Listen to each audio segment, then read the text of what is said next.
busy week, and there's a lot making the rounds today. And here to help me break it all down, best-selling author Harlan Coben is here, and Rolling Stone contributing editor and the host of the podcast Inside the Studio, Joe Levy. Welcome, guys. Okay, so we're starting with, it's summertime, so we've been talking a lot about the shark attacks. Well, apparently there has been an actual rise in alligator attacks. This week, a gator bit a woman who was in a lake in the Tampa area of Florida. She fought back and was treated at the hospital and was released, which is a miracle. But days earlier, an alligator attacked and killed a woman in South Carolina. 45-year-old Cassandra Klein, a teacher, walking her dog on Hilton Head Island near a lagoon when it happened. And we hear about these from time to time, but 2 in 1 week is pretty terrifying. And there was another one not long ago. There was a woman in June who was attacked and killed by a gator. Of course, we all remember the devastating news of that little boy down in Florida at Disney who was killed a couple of years ago. And the question is whether, we think this is a new fear because people are moving into their communities more, with as we sprawl out in these urban areas, we're sort of going where we haven't gone before. Going into the environments of the alligators themselves. So as we're building homes there, as we begin to encroach on their territory, we hear about these kind of encounters more. Sometimes it's alligators. You're from Jersey, bears, right? Yep, we hear about people spotting bears in their backyard. Yep. With the bear, I'm so confused because they're like all sorts of rules. I've been going out to Montana this year on vacation, and it's like if you run into a black bear, you're supposed to stand your ground and say "Hello, bear." That's what they say. But if it's a brown bear, you're supposed to cover up. But if it's a grizzly bear, you're supposed to just kiss your butt goodbye. Really, it's like. What kind of bear are you? So I know. Yes. Well, the grizzly bear, you have to look for the big hump right here. If they've got the big hump, you're dead. So honestly, I don't even know what to do. I don't know how this woman fought with an alligator and won to the point where she was already been released from the hospital. Right.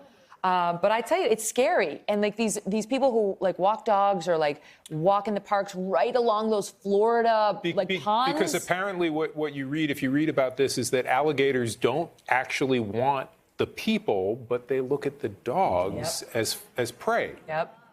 Something small. I mean, make yourself big, I guess. But also they said move. I mean, one of the advices was to move away from the alligator. Well, yeah, I'm going to do that. Yeah, okay, right. I'm going to do that. Something you could have used 5 minutes earlier. But the other thing is, my sister-in-law lives in Cape Cod, and there was a man. Remember, he was recently attacked. He lives in Scarsdale. He was recently attacked by a shark, bitten in the torso in Truro, Cape Cod. And she said on that beach and on most of the beaches there, because Cape Cod's gotten a lot of shark attacks.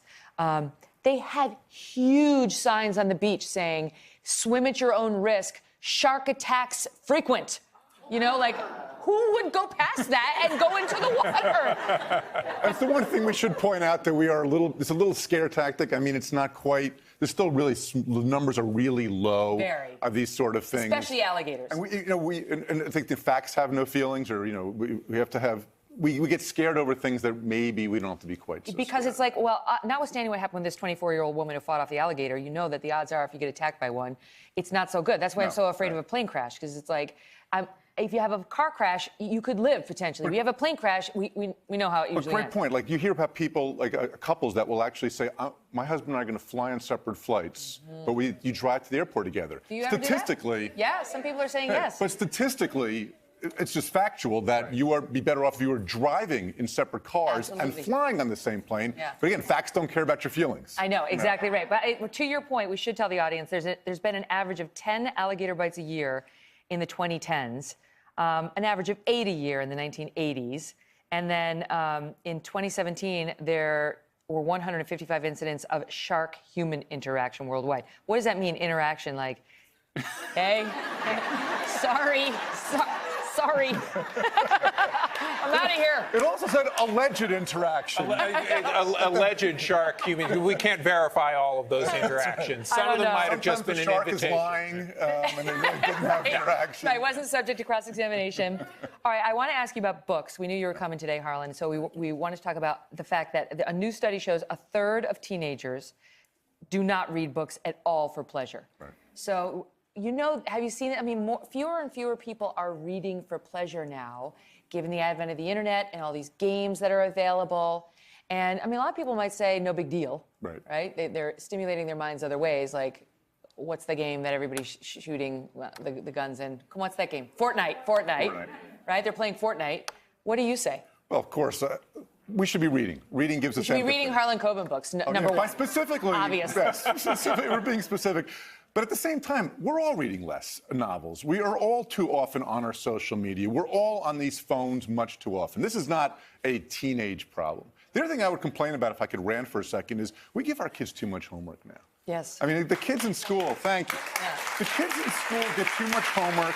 They're not allowed to read for fun. Most of the writers that you've had on this show, if you start asking them, they started reading like comic books. They might have read something very commercial and things like that. Now we force them to read stuff that we shouldn't. So that might be one solution, would be give them a little more time to read. Second thing is, I think that I didn't read that much as a teenager. Really? I read some, but not like they're talking about. Like you were talking about teenagers, for goodness sake. Let's marvel at this study. That means 2/3 of teenagers read a book for pleasure.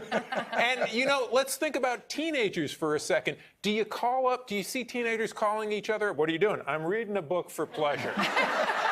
Really? Didn't you that read? Sounds like a great idea. Come on, I'm in. Weren't you reading like Hardy Boys? I love Nancy But the kids Drew. are reading Hunger Games. The kids are reading Harry Potter. Whatever. There's a lot of things. The kids still read a lot. If you could order a teenager, like command them to read one book, what would it be? Well, one of mine. But. I'm curious, which one, if you had to pick one of your own? Shelter for the Teenagers, because it's a teenage book, this series, Shelter by Harlan Coben, Mickey Vogel. But I was actually thinking the ones that I loved as a kid were for the C.S. Lewis Narnia series. Yes, love those. A Wrinkle in Time by Madeline L'Engle, still a classic. Yeah. And some of them will get into it because they've also seen the movie, so I think that probably... I love my 8-year-old, he loves, Diary of a Wimpy Kid. Those are hysterical. Those are funny. They I are love so those fun. too. And the movies are hysterical too. What about you? If you could command all teenagers them to read a book. We're talking about teenagers. I mean, I loved The Hobbit when I was a kid. I loved all those books. There were no movies back then. I actually had to read the books, and one led me to another, to another, to another. But also, when I was a teenager, when I was 15 or 16, I got a hold of On the Road, that Jack Kerouac book, and it's one of the things that made me want to be a writer. So if I could find a way to hitchhike through Middle Earth, I would have been a very happy teenager. But teens should also read books that are being written now for them, like Thug, the Hate You Give by Angie Thomas, fantastic book. It's being made into a movie. There's really great YA literature being written. I have to tell you, this isn't YA, but I love A Short Guide to a Happy Life by Anna Quinlan. Fantastic. I feel like everybody should read that. It's so simple, just little pieces of advice on each page that sort of reset your perspective on what's important, and a teenager could take that in a meaningful way. Yep. But Diary of a Wimpy Kid is also really good. Okay, speaking of children, now I know you have kids, not yet, right? So hope springs eternal. Or maybe not. Could be very happy without them, I hear. Really happy. We have cats. Okay.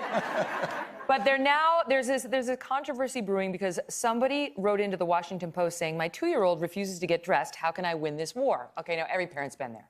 And the advice back was, don't try to control them. You just let it go. Just let it go. And they said, if you feel the need to intervene, engage in breezy discussion about certain outfits that are typically worn. All the parents are laughing because it's this is not how the morning goes. It's put it on right now. Now. Arm, sleeve, arm, sleeve.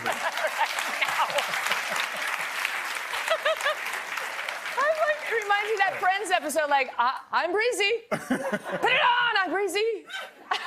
And kids are the best at it, right? I love when they do this one, to go completely slack, right? Trying to get the arm. Wow. Civil disobedience starts young. They just go completely slack. They know every move in the world. It's like a trend when it comes to raising children of just you just let them figure it out. It's okay, and they're let them pick whatever they want to wear. And it's well, we live in New York City, and it was 10 degrees 0, and my child wanted to wear shorts. Okay, it's fine. I mean, I'm kind of big on the law of natural consequences. Did you let them? Go outside. I have done that, as a matter of fact, yes. But I don't think they're in the same mindset as I am of laws of natural consequences. You freeze, and then you learn. Listen to mommy, right? They're more live and let live. It's all good. And that's when you realize you're your parent, oh my God, I'm my dad. Who turned up the thermostat? You know, you start like becoming your parent. Totally. You know? It's like, oh my God, my dad is here. Somebody keeps doing that in my house too. Well, in any event, I'm going to continue as I have been, which is put it on right now or no dessert, which also works. Threatening any sort of food. I was actually terrified there for a second. I would do whatever you say. Thanks, Joe. Thanks for being here, guys. We'll be right back. Hello, Today fans. Thanks for checking out our YouTube channel. Subscribe by clicking that button down there and click on any of the videos over here to watch the latest interviews, show highlights, and digital exclusives.